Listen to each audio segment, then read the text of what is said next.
મિત્રો, તમે ક્યારેક કલ્પના કરી છે કે ગુજરાતી ફિલ્મમાં બે બ્યુટીફુલ છોકરીઓ 32 કરોડના હીરા, કેશ અને 4 બંગડીવાળી ગાડી એટલે કે ઓડી લૂંટે અને પછી એક સ્માર્ટ હીરો સાથે રોડ ટ્રીપ પર નીકળી જાય? આવું જ કંઈક લઈને આવી છે નવી ગુજરાતી મૂવી સરપ્રાઈઝ. તો ચાલો રિવ્યુ કરીએ ગુજરાતી મૂવી સરપ્રાઈઝને. સરપ્રાઈઝ મૂવીના મુખ્ય કલાકારો છે વત્સલ શેઠ, હેલી શાહ અને જાહ્નવી ચૌહાણ. બસ આ 3 મુખ્ય કલાકાર છે. બાકી બધા સપોર્ટિંગ એક્ટર છે, પણ એમનું કોઈ ખાસ કામ છે નહીં. એનું વધારે સપોર્ટિંગ એક્ટર્સ છે પણ નહીં. ફિલ્મને ડાયરેક્ટ કરી છે સચિન બ્રહ્મભટ્ટે. વત્સલ શેઠની આ પહેલી ગુજરાતી ફિલ્મ છે. આપણે વત્સલ શેઠને ટાર્ઝન ધ વન્ડર કારથી ઓળખીએ છીએ, જે 2004માં આવી હતી, જેમાં અજય દેવગણ પણ હતો. વત્સલ શેઠ આજે પણ એટલા જ ડેશિંગ અને યંગ લાગે છે. વત્સલ શેઠની આ પહેલી ગુજરાતી ફિલ્મ છે, એટલે એ બહુ જ ફિલ્મના રિલીઝ થતા પહેલા હી વોઝ નર્વસ.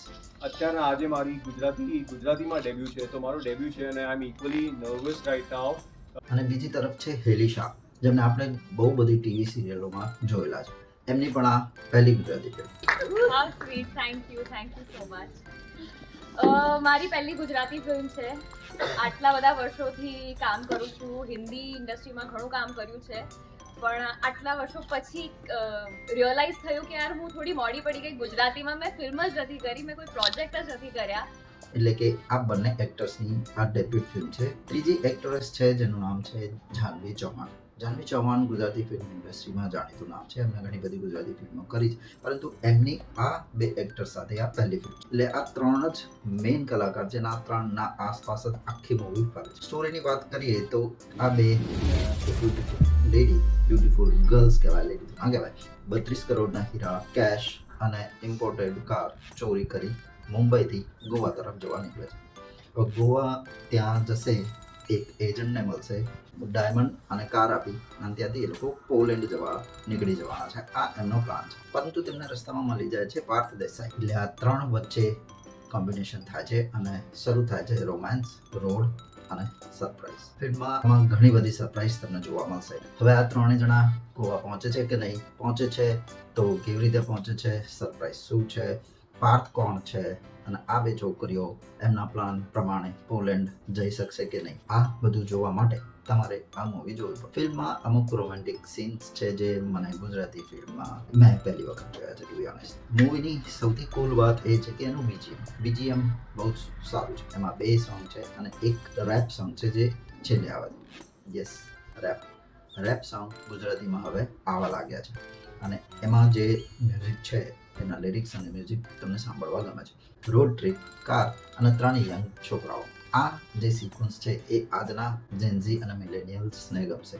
એમાં ડાયલોગ્સ છે, રોમાન્સ છે, રોમેન્ટિક સીન્સ છે અને અમુક રોમેન્ટિક સિક્વન્સ એવી છે જે આજના યુવાઓને ગમે એવી છે. મિત્રો, પણ એમાં થોડુંક માઇનસ પોઈન્ટ્સ પણ છે, તો માઇનસ પોઈન્ટ્સ પણ જોઈએ. અને સૌથી પહેલો માઇનસ પોઈન્ટ છે કે મૂવીની સ્ટોરી લાઈન અને પ્લોટ જોતા એવું લાગે છે કે કોમેડી થોડીક ઓછી હોય. બીજું કે એક સીન છે જેમાં વત્સલ શેઠ એટલે કે પાર્થ દેસાઈને બાંધવામાં આવે છે, દોરડાથી બાંધેલો છે, પરંતુ તમે ધ્યાનથી જોશો તો એવું લાગશે કે દોરડો બાંધેલો છે કે દોરડું ખાલી પગ ઉપર મૂકેલું છે. છોકરીઓએ બાંધ્યો છે ભાઈ, એટલે રહેવા થોડું. બીજો નેગેટિવ પોઈન્ટ એ છે કે સરપ્રાઈઝ એલિમેન્ટ્સ બહુ છે, બહુ બધા સરપ્રાઈઝ એલિમેન્ટ્સ છે અને એમાં એક પ્રેન્ક છે. પ્રેન્ક થોડોક ઓડિયન્સને કન્ફ્યુઝ કરેલો છે. બીજો પોઈન્ટ એ છે કે હું બહુ જ બધી સસ્પેન્સ અને થ્રિલર મૂવીઝ જોઉં છું, તો જેના કારણે આનું ક્લાઇમેક્સ હું પ્રેડિક્ટ કરી શક્યો.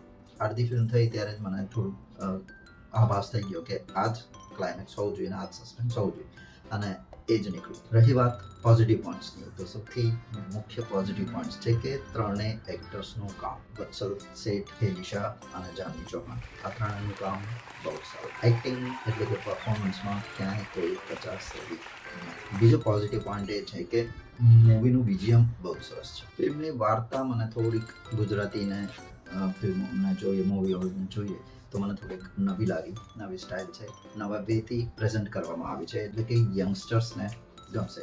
બીજું કે આ પ્રકારનું રોમેન્ટિક મૂવી, ગુજરાતી અને રોમેન્ટિક સીન્સ જે રીતે લીધા છે, જે રીતે ડ્રેસિંગ સેન્સ ને બધું છે, એ ગુજરાતી ફિલ્મોમાં ઘણા સમય પછી આવી રહ્યું છે. કદાચ મેં તો પહેલી વખત જોયું છે, તો ઇમ્પ્રેસિવ. ફિલ્મના મેકર્સનું એવું માનવું છે કે આપણે ક્યાં સુધી એકની એક પ્રકારની કે ગુજરાતી ફેમિલી ઓરિએન્ટેડ ફિલ્મ્સ જ બનાવશો. એકચ્યુઅલમાં જે થિયેટર્સ જવાવાળો વર્ગ છે એ યંગસ્ટર્સ છે આજે, અને યંગસ્ટર્સ ઉપર જ આ આખી ફિલ્મ આખી મૂવી બનેલી છે. પછી એમાં રેપ સોંગ છે જે આજના યંગસ્ટર્સને ગમે એવું છે, પ્લસ ડાન્સ પણ ઓકે છે, ડાન્સ સારો છે. ટેકનિકલી ફિલ્મ સારી છે, અને જે રીતના એરિયલ શોટ્સ અને કેમેરા એંગલ્સ લીધા છે એ રીતના એ બહુ સારા છે.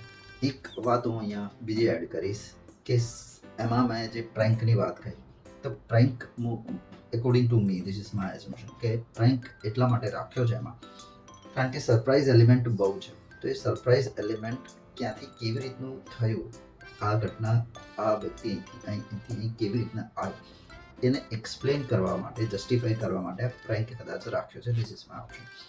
જ્યારે મૂવી જોઈને હું બહાર આવ્યો ત્યારે પબ્લિક એવી વાત કરતી હતી કે આ પ્રેન્ક કેમ છે, પ્રેન્ક ના હોત તો મૂવી સારી હોત. But this is my understanding કે પ્રેન્ક આની સિક્વન્સને જોતા, સ્ટોરી લાઇનને જોતા પ્રેન્ક જરૂરી હતો. જો તમારે કંઈક નવું જોવું હોય, જે સસ્પેન્સ હોય, રોમેન્ટિક હોય, થ્રિલિંગ હોય અને ગુજરાતી પણ હોય, તો સરપ્રાઈઝ જોવું. તો આ બધું જોતા એઝ અ ફિલ્મ ક્રિટિક આ ફિલ્મને હું 3.5 સ્ટાર આપીશ 5 માંથી. See you in the next video. Take care. Bye bye. If you have liked this video, then please like, share and subscribe to our channel.